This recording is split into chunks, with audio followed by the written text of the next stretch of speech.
El mono desnudo. Mi hijo se enteró de que estaba desnudo bastante antes de cumplir los 3 años. Insistía en vestirse él mismo y para eso cerraba bien la puerta del cuarto de baño. Nunca aparecía delante de los demás sin ropa, y yo me veía incapaz de entender qué relación tenía eso con la educación que había recibido. Él solo lo descubrió, él solo se dio cuenta y él solo decidió reaccionar así. A mí me parecía algo innato. ¿Qué significa saber que estás desnudo? O peor aún, que tú y tu pareja lo estáis. Toda una serie de cosas terribles que pueden, por ejemplo, expresarse de forma bastante horripilante, como hizo el pintor renacentista Hans Baldung Grien, una de cuyas pinturas inspiró la ilustración que abre este capítulo. Estar desnudo significa ser vulnerable, significa que se te puede dañar con facilidad. Estar desnudo significa quedar expuesto al juicio, tanto de la estética como de la salud. Estar desnudo significa estar desprotegido, inerme en la selva de la naturaleza y los seres humanos. Por eso Adán y Eva sintieron vergüenza nada más abrírseles los ojos. Ahora podían ver, y lo primero que vieron fue a sí mismos. Sus defectos quedaban a la vista y su vulnerabilidad aparecía expuesta. Contrariamente a otros mamíferos cuyos delicados abdómenes están protegidos por amplias espaldas que parecen corazas, ellos eran criaturas erguidas que revelaban al mundo las partes más vulnerables de sus cuerpos. Y lo peor aún, estaba por venir. Adán y Eva se confeccionaron inmediatamente unos delantales para cubrir sus frágiles cuerpos y proteger sus egos. Acto seguido, se escabulleron para esconderse. En su vulnerabilidad, de la que ahora eran conscientes, se sentían indignos de presentarse ante Dios. Si no te puedes identificar con tal sentimiento, es que no lo has pensado lo suficiente. La belleza avergüenza a los feos, la fuerza avergüenza a los débiles, la muerte avergüenza a los vivos, y el ideal nos avergüenza a todos. Así pues, lo tenemos, lo miramos con recelo e incluso lo odiamos. Lo que, por supuesto, es el siguiente tema explorado en el Génesis, en la historia de Caín y Abel. ¿Y qué podemos hacer? ¿Abandonar todos los ideales de belleza, salud, excelencia y fuerza? No es una buena solución. Lo único que conseguiríamos sería asegurarnos de que nos sentiríamos avergonzados todo el tiempo, además de forma totalmente merecida. No me gustaría que las mujeres capaces de deslumbrar con su simple presencia aparecieran solo para que los demás no tuviéramos que sentirnos inseguros. Desaparecieran, perdón, solo para que los demás no tuviéramos que sentirnos inseguros. Tampoco quiero que desaparezcan intelectos como el de John von Neumann, simplemente porque tengo la misma competencia en matemáticas que un adolescente. Él, a los 19 años, ya había redefinido los números. ¡Los números! Alabado sea Dios por John von Neumann. Alabado sea por Grace Kelly, Anita Ekberg y Mónica Bellucci. Me enorgullezco de sentirme insignificante en presencia de gente así. Es el precio que se paga por la ambición y los logros. Pero tampoco es de extrañar que Adán y Eva se cubrieran. La siguiente parte de la historia es totalmente absurda, en mi opinión, si bien al mismo tiempo resulta también trágica y terrible. Esa tarde, cuando empieza a refrescar en el Edén, Dios sale a dar su paseo nocturno, pero Adán no está por ningún lado. Dios se extraña, porque suele pasear con él, y lo llama. ¿Dónde estás? Olvidando, aparentemente, que puede ver a través de los arbustos. Adán aparece enseguida, pero no de la forma más acertada. Primero como un neurótico y luego como un soplón.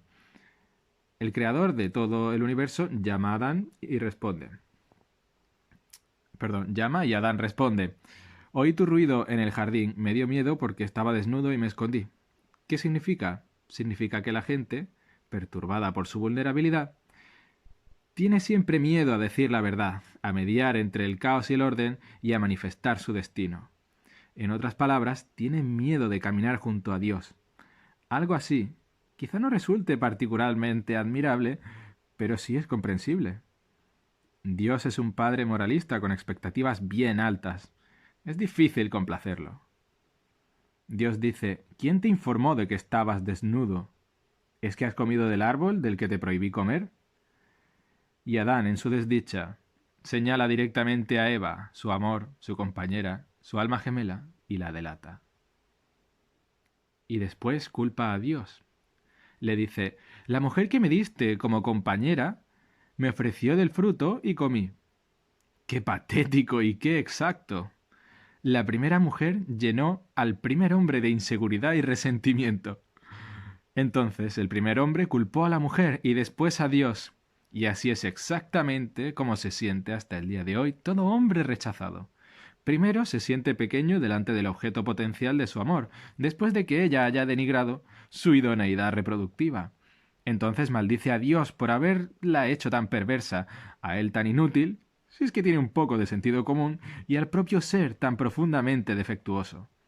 Y entonces se entrega a maquinar una venganza, una actitud profundamente despreciable y absolutamente comprensible. La mujer al menos podría culpar a la serpiente, que además luego resulta ser el propio Satán, por extraño que parezca. Así pues, podemos entender el error de Eva, que fue engañada por el mejor de los embusteros. Pero ¿y Adán? Nadie le obligaba a abrir la boca. Pero lamentablemente, lo peor todavía no ha pasado. Ni para el hombre, ni para la bestia. Primero, Dios lanza una maldición a la serpiente, diciéndole que a partir de ese momento tendrá que arrastrarse, sin piernas, expuesta siempre al peligro de que cualquier humano enfadado la pise. Después, le dice a la mujer que en adelante sufrirá trayendo al mundo a sus hijos y deseará a un hombre indigno, a menudo lleno de rencor, que por consiguiente dominará, de forma permanente, su destino biológico. ¿Y esto qué puede significar? Podría significar simplemente que Dios es un tirano patriarcal, tal y como insisten las interpretaciones politizadas de esta historia antigua. Yo pienso que se trata simplemente de una historia descriptiva. Nada más. Y he aquí el porqué. A medida que los seres humanos evolucionaban, los cerebros, que terminaron dando lugar a la consciencia de uno mismo, se expandieron enormemente. Esto condujo a una competición evolutiva feroz entre la cabeza del feto y la pelvis femenina. Las mujeres ensancharon generosamente sus caderas, casi hasta tal punto que correr ya no habría sido posible. El bebé, por su parte, se permitió nacer más de un año antes en comparación con otros mamíferos de su tamaño y obtuvo una cabeza casi plegable. Algo así era un cambio doloroso para ambos.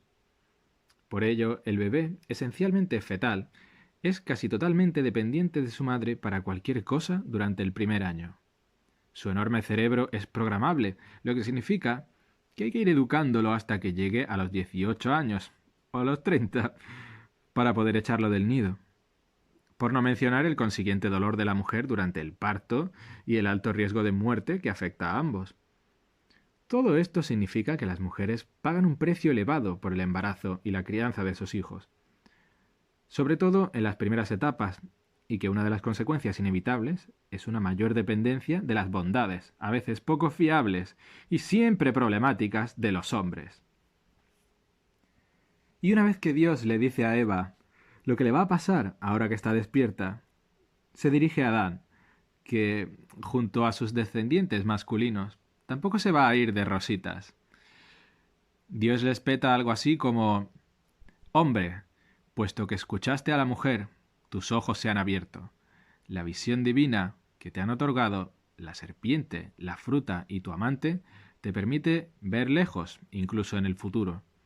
Pero los que son capaces de ver en el futuro también pueden ver venir las dificultades enormemente, y así se tienen que preparar para todas las contingencias y posibilidades. Para hacerlo tendrás que sacrificar eternamente tu presente por el futuro. Tendrás que dejar a un lado el placer por la seguridad. Dicho en otras palabras, tendrás que trabajar. Y va a ser difícil. Espero que te gusten las espinas y los cardos, porque la tierra te los va a dar a montones». Y entonces Dios expulsa al primer hombre y a la primera mujer del paraíso, arrancándolos de la infancia y del inconsciente mundo animal, y los adentra en los horrores de la historia. Y después coloca un querubín y una espada flamígera en las puertas del Edén tan solo para evitar que coman la fruta del árbol de la vida, algo que resulta particularmente malintencionado. ¿Por qué no podía dar la inmortalidad a los pobres humanos desde el principio? Sobre todo si, siguiendo la historia, ese es el plan que tenía a largo plazo. Pero a ver quién se atreve a cuestionar a Dios. Así, quizá el cielo sea algo que tienes que construir, y la inmortalidad algo que tienes que ganarte. Volvamos ahora a nuestra pregunta original. ¿Por qué una persona compraría un medicamento para su perro y se lo suministraría con todo cuidado, pero no haría lo mismo por ella misma? Ahora ya tienes la respuesta, gracias a uno de los textos fundacionales de la humanidad. ¿Por qué nadie tendría que querer ocuparse de algo tan desnudo, feo, avergonzado, asustadizo, insignificante, cobarde, resentido, acusica y a la defensiva como un descendiente de Adán? Incluso si esa cosa, ese ser, es uno mismo. Y aunque lo diga en estos términos, no es mi intención excluir a las mujeres.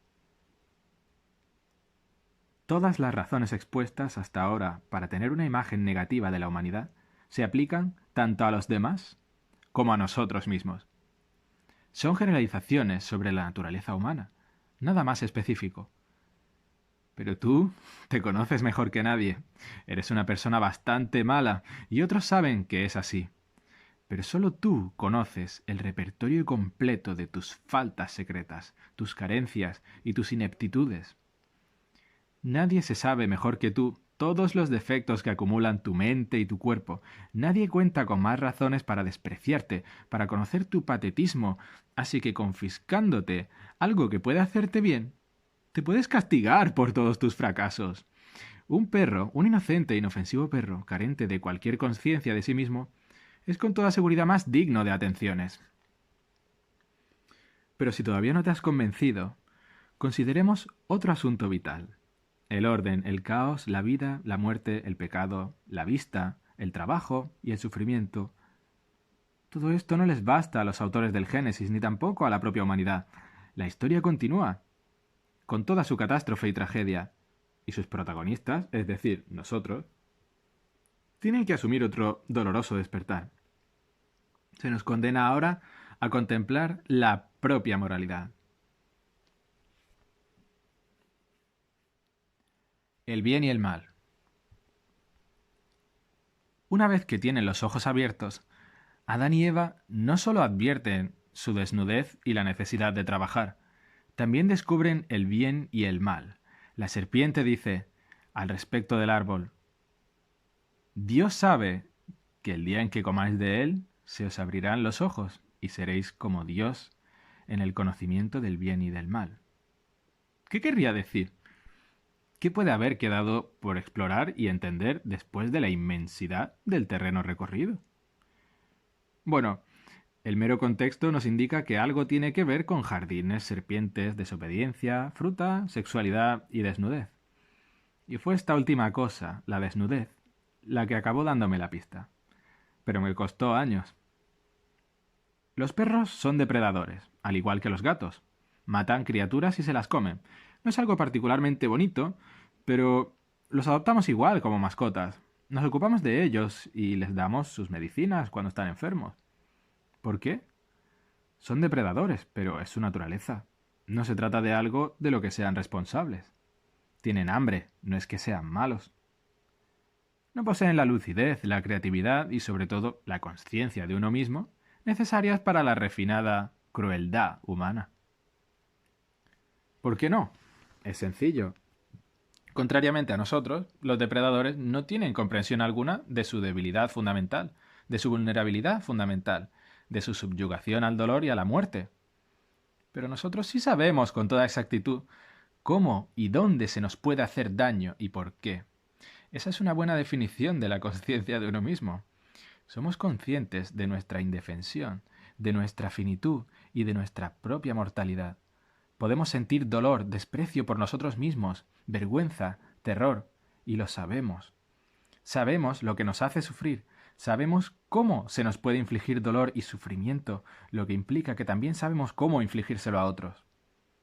Sabemos cómo somos cuando estamos desnudos y cómo se puede explotar esta desnudez, lo que implica que sabemos cómo son los otros cuando están desnudos y cómo se puede explotar su desnudez.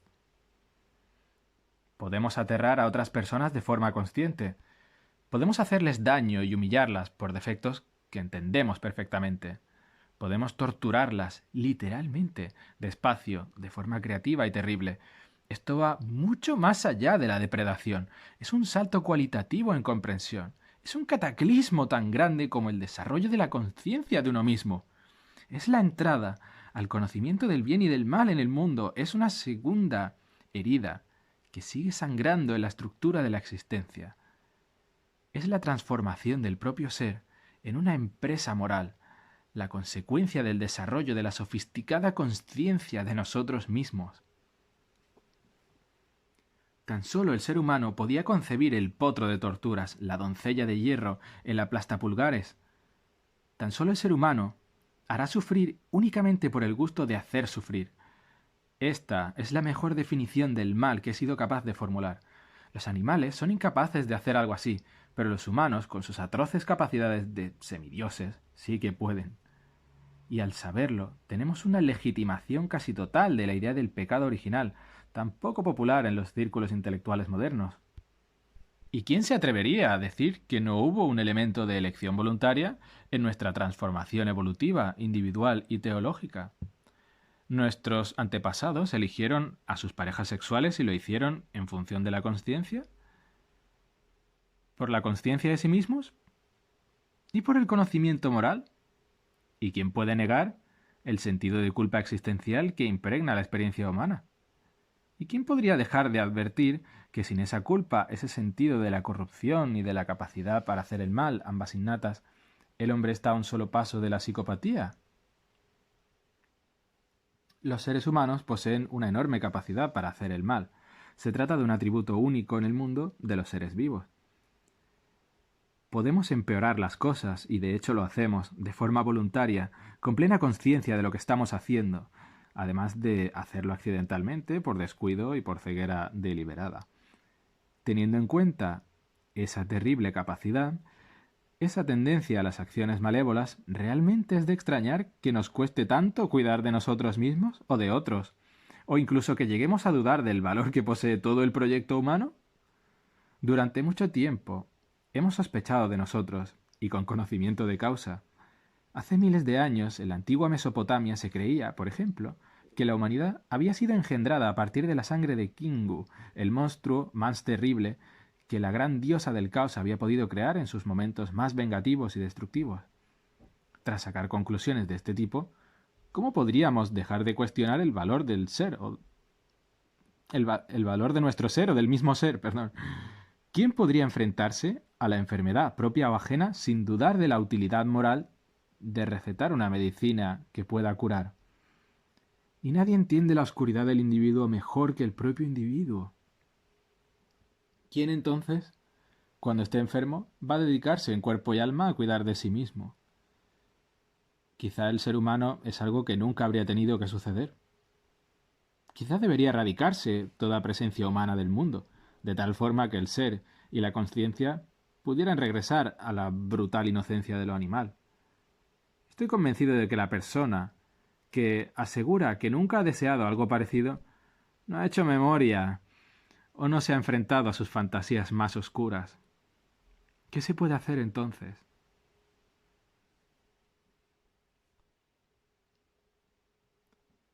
Una chispa de divinidad. En el capítulo primero del Génesis, Dios crea el mundo a partir de la palabra divina y veraz, engendrando un orden paradisíaco habitable a partir del caos precosmogónico. Crea a continuación al hombre y a la mujer a su imagen y semejanza, insuflándoles la capacidad de hacer lo mismo, de crear orden a partir del caos y de continuar su obra. En cada una de las etapas de la creación, incluso la que se refiere a la formación de la primera pareja, Dios reflexiona sobre lo que se ha formado y lo considera bueno. La yuxtaposición, por un lado, del primer capítulo del Génesis y de los dos siguientes, en los que se presenta la caída del hombre y se describe por qué nuestro destino está tan marcado por la tragedia y es tan éticamente atroz, produce una secuencia narrativa de una profundidad casi insufrible. La moraleja del inicio del Génesis es que el ser creado a partir de la palabra verdadera es bueno. Esto es cierto respecto al propio hombre antes de su separación de Dios. Toda esta bondad se interrumpe bruscamente con los sucesos de la caída, junto a los de Caín y Abel, el diluvio y la Torre de Babel. Pero conservamos algún indicio del estado prelapsario anterior a ella. De alguna forma recordamos. Mantenemos una nostalgia eterna por la inocencia infantil, el ser divino e inconsciente de lo animal y el bosque primigenio intacto, con aspecto de catedral. Son cosas que nos relajan y que adoramos, incluso si nos autoproclamamos ecologistas, ateos del tipo más hostil hacia el género humano. El estado original de la naturaleza, concebido de esta forma, es paradisiaco, pero ya no formamos una unión con Dios y la naturaleza, y no hay ninguna forma fácil de volver atrás. El hombre y la mujer originales, que existían en unidad indivisible con su Creador, no eran conscientes, ni mucho menos conscientes de sí mismos. No tenían los ojos abiertos. A pesar de su perfección, eran menos, no más, que sus sucesores de después de la caída. Su bondad era algo que se les había atribuido, nada que hubieran merecido ni que se hubiesen ganado. No tuvieron que elegir nada, y Dios sabe que eso es más fácil, pero quizá no es mejor que una bondad que se ha ganado de forma genuina. Quizá hasta en cierto sentido cósmico, asumiendo que la propia conciencia es un fenómeno de significancia cósmica, el libre albedrío cuenta. Pero ¿quién puede hablar con seguridad de este tipo de cosas? Sea como sea, me niego a dar carpetazo a estos temas simplemente porque son complicados, así que propongo lo siguiente. Quizá no es simplemente la aparición de la conciencia de uno mismo y el desarrollo de nuestro conocimiento moral de la muerte y de la caída del hombre lo que nos asedia y nos hace dudar de nuestro propio valor. Quizá se trata, en realidad, de nuestra negativa a caminar junto a Dios, como Adán, cuando se esconde por vergüenza, a pesar de nuestra fragilidad y nuestra inclinación hacia el mal. La Biblia entera está estructurada de tal forma que todo lo que viene después de la caída del hombre, la historia de Israel, los profetas, el advenimiento de Cristo, se presenta como un remedio para esta, una forma de evitar el mal. El inicio de la historia consciente, el auge del Estado y todas sus patologías de orgullo y rigidez, la emergencia de las grandes figuras morales que intentan poner las cosas en su sitio y que culminan con el propio Mesías, todo eso forma parte del intento de la humanidad, Dios mediante, de redimirse. ¿Y qué pueden significar? Aquí llegamos a algo asombroso, a saber que la respuesta ya está implícita en el primer capítulo del Génesis: encarnar la imagen de Dios, crear con la palabra el bien a partir del caos, pero hacerlo de forma consciente, como resultado de nuestro libre albedrío. Ir hacia atrás es la forma de avanzar, como insistía acertadamente T.S. Eliot, pero hacia atrás como seres despiertos que ejercen el libre albedrío de los seres despiertos, y no hacia atrás para volver a dormirse. No cesaremos de explorar, y el fin de nuestra exploración será llegar donde comenzamos, conocer el lugar por vez primera, a través de incierta puerta que recordamos cuando lo último por descubrir en la tierra sea lo que fue este principio.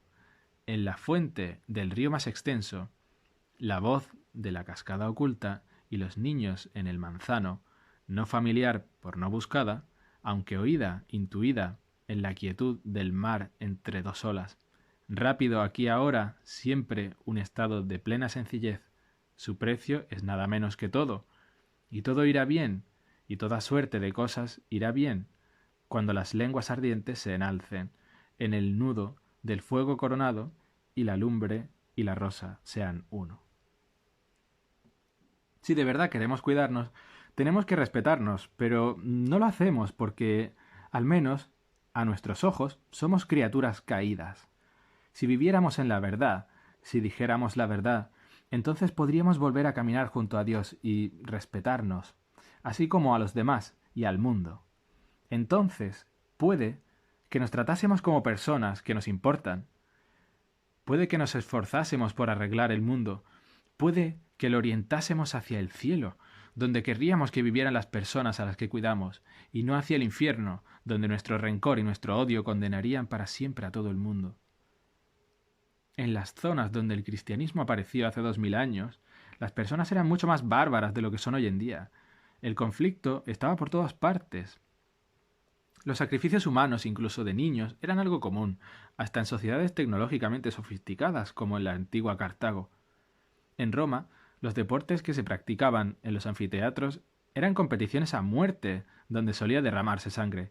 La probabilidad de que una persona moderna de un país democrático funcional mate o muera asesinada es infinitamente baja en comparación con lo que ocurría en las sociedades más antiguas, o con lo que ocurre todavía en áreas anárquicas y desorganizadas del mundo.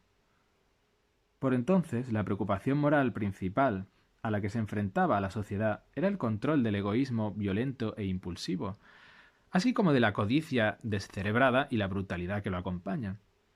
Todavía existen personas con este tipo de tendencias agresivas, pero al menos ahora saben que semejantes comportamientos no resultan recomendables e intentan controlarlos porque, de lo contrario, han de hacer frente a importantes obstáculos sociales. Pero ahora ha aparecido otro problema, que quizá resultaba menos común en el pasado más bestial. Resulta fácil pensar que la gente es arrogante, egoísta y que siempre busca su propio provecho. El cinismo que convierte esa opinión en un lugar común universal se halla muy extendido y está de moda. Pero esa forma de percibir el mundo no es para nada característica de muchas personas. De hecho, las hay que tienen el problema contrario. Van cargadas con una cantidad inasumible de asco y desprecio hacia ellas mismas, de vergüenza y de inseguridad. Así pues, en vez de hacer una valoración excesiva y narcisista de su propia importancia, no se valoran lo más mínimo ni se cuidan con el debido esmero. Parece que a menudo las personas no se acaban de creer que merecen la mejor atención. Poseen una conciencia atroz de sus propios defectos e incapacidades, los de verdad y los exagerados, así que, avergonzadas, dudan de su propio valor. Creen que los demás no deberían sufrir y actúan de forma diligente y altruista para ayudar a aliviar su dolor. Muestran esta misma generosidad hacia los animales que conocen, pero cuando se trata de ellas mismas, ya no es tan fácil. Es verdad que la idea del sacrificio virtuoso está profundamente arraigada en la cultura occidental, al menos en la medida en que Occidente se ha visto influido por el cristianismo, que se basa en la imitación de alguien que llevó a cabo el acto supremo de sacrificio. Así pues, cualquier interpretación de la regla de oro ética que no pase por sacrifícate por los demás puede resultar dudosa. Pero la muerte paradigmática de Cristo es un ejemplo de cómo aceptar heroicamente la finitud, la traición y la tiranía, de cómo caminar junto a Dios a pesar de la tragedia que supone ser conscientes de nosotros mismos, y no como una y no como una, perdón, y no como una invitación a ocupar el papel de víctimas en beneficio de los demás. Sacrificarnos por Dios, o si se quiere, por el bien mayor, no significa sufrir en silencio y por voluntad propia cuando una persona o una organización nos exige permanentemente más de lo que nos ofrece. Esto significa que estamos apoyando la tiranía y que estamos aceptando que se nos trate como a esclavos.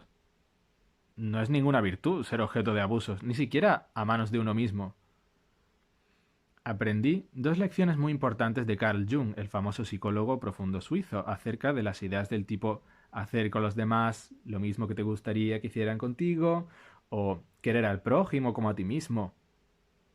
La primera lección es que ninguna de estas ideas tiene relación alguna con ser amable. La segunda es que tanto la una como la otra son equiparaciones más que mandamientos. Si soy amigo, familiar o pareja de alguien, entonces tengo la obligación moral de mostrarme tan firme defendiendo las cosas que me importan como se muestra la otra persona. Si no lo hago, terminaré siendo un esclavo y la otra persona un tirano. ¿Qué tiene eso de bueno? En cualquier relación resulta mucho mejor que las dos partes sean fuertes. Además, hay poca diferencia entre levantarse y defenderse cuando te acosan, te atormentan o te esclavizan de alguna forma y levantarse en defensa de otra persona. Como Jung señala, algo así significa aceptar y amar al pecador que eres, así como perdonar y ayudar a alguien imperfecto que va dando traspiés. Como el propio Dios afirma, o así dice la historia, mía es la vergüenza, yo daré lo merecido. Perdón. Mía es la venganza, mía es la venganza, yo daré lo merecido. De acuerdo con esta filosofía, no solo te perteneces a ti mismo, no eres una propiedad exclusiva tuya que puedas torturar y maltratar. Eso es en parte porque tu ser está inexorablemente enlazado con el de otros, y el hecho de maltratarte puede tener consecuencias catastróficas para otros. Quizá esto resulta más evidente después de un suicidio, cuando aquellos que siguen vivos sufren al mismo tiempo una pérdida y un trauma. Pero hablando metafóricamente hay algo más.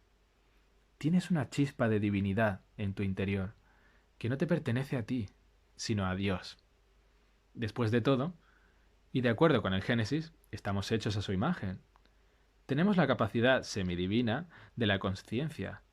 Nuestra consciencia participa en la amplificación del ser mediante la palabra. Somos versiones en baja resolución, kenóticas, de Dios.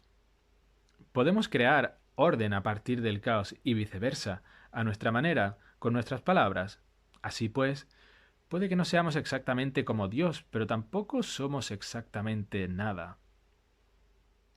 En mis propias épocas de oscuridad, en el inframundo del alma, a menudo me veo sobrepasado y asombrado por la habilidad de las personas para forjar amistades, para amar a sus parejas, padres e hijos, para hacer lo que tienen que hacer con tal de que el mundo siga funcionando. Conocí a un hombre que había quedado inválido tras un accidente de coche y que trabajaba en una empresa de servicios públicos.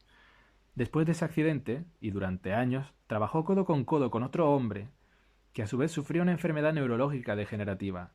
Colaboraban reparando líneas, cubriendo cada uno las carencias del otro. Este tipo de heroísmo cotidiano es, en mi opinión, la regla y no la excepción. La mayoría de los individuos tiene que plantar cara a uno o varios problemas de salud de cierta seriedad y al mismo tiempo seguir con sus asuntos de forma productiva y sin quejarse.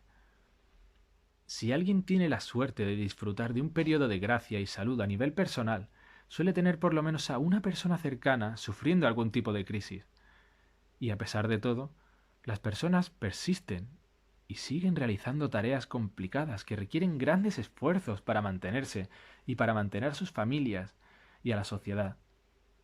Para mí esto es milagroso, hasta el punto de que la única respuesta apropiada cuando pienso en ello es un agradecimiento boquiabierto. Muchas personas... Hay muchas formas de que todo se venga abajo o simplemente no funcione. Y siempre son las personas heridas las que consiguen evitarlo.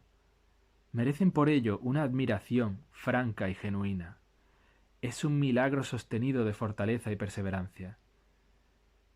En mi práctica clínica animo a las personas a reconocer su propio mérito y el de las personas a su alrededor, por actuar de forma productiva y atenta, así como por la preocupación genuina y la consideración que se demuestran.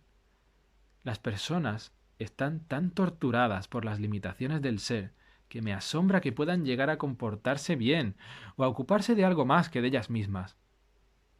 Pero muchos lo hacen para que todos dispongamos de calefacción central, agua corriente, corriente eléctrica, capacidad informática infinita, comida suficiente para todos e incluso la posibilidad de contemplar el destino de la sociedad en el sentido más amplio y también de la naturaleza tan formidable.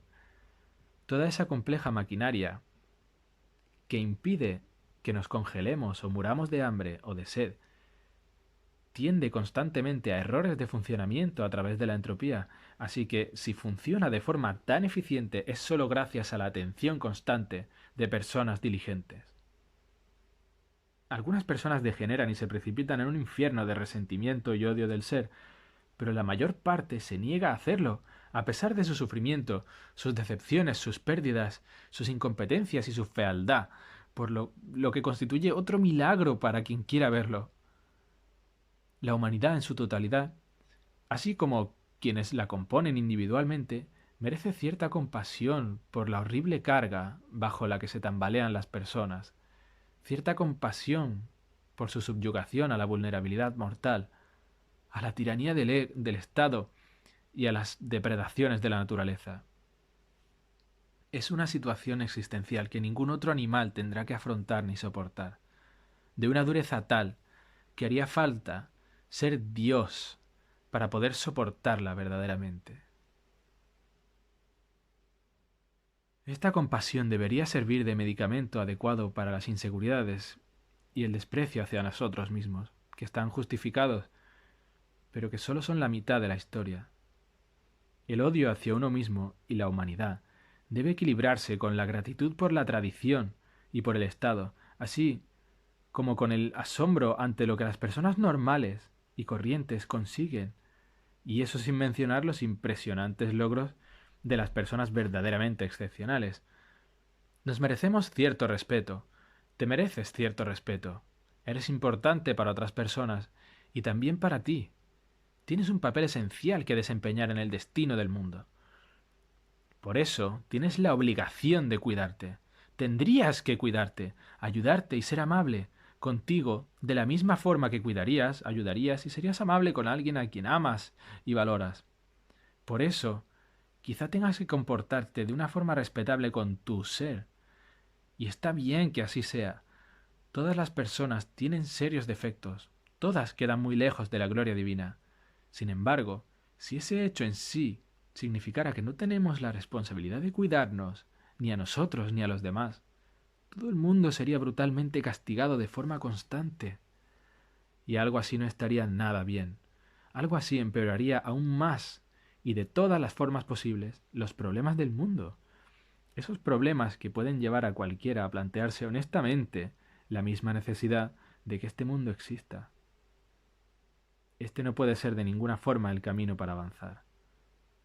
Tratarte como alguien a quien tienes la responsabilidad de ayudar supone considerar lo que de verdad sería bueno para ti. No es lo que quieres, ni lo que te haría feliz. Cada vez que das un dulce a un niño, lo haces feliz. Esto no significa que lo único que tienes que hacer por el niño sea darle caramelos. Feliz no es en absoluto un sinónimo de bueno. Tienes que hacer que los niños se laven los dientes. Tienen que abrigarse bien cuando salen y hace frío, por mucho que se opongan. Tienes que ayudarlos para que se conviertan en seres virtuosos, responsables y despiertos, capaces de actuar con reciprocidad, capaces de cuidarse a sí mismos y a los demás y de crecer mientras lo hacen. ¿Por qué sería aceptable hacer menos por ti? Tienes que mirar hacia el futuro y pensar, ¿cómo sería mi vida si me cuidara debidamente? ¿Qué carrera me plantearía un desafío y me convertiría en alguien productivo y útil de tal modo que pudiera asumir la carga que me toca y disfrutar de las consecuencias? ¿Qué tendría que hacer cuando cuente con cierta libertad para mejorar mi salud, desarrollar mi conocimiento y fortalecer mi cuerpo? Tienes que saber dónde estás para poder empezar a diseñar tu recorrido. Tienes que saber quién eres para entender las armas con las que cuentas y saber cómo compensar tus limitaciones. Tienes que saber a dónde vas para poder limitar el poder del caos en tu vida, reestructurar el orden y servirte de la fuerza divina, de la esperanza, para soportar el mundo. Tienes que decidir a dónde vas para poder así luchar en tu nombre, para no terminar siendo alguien resentido, vengativo y cruel.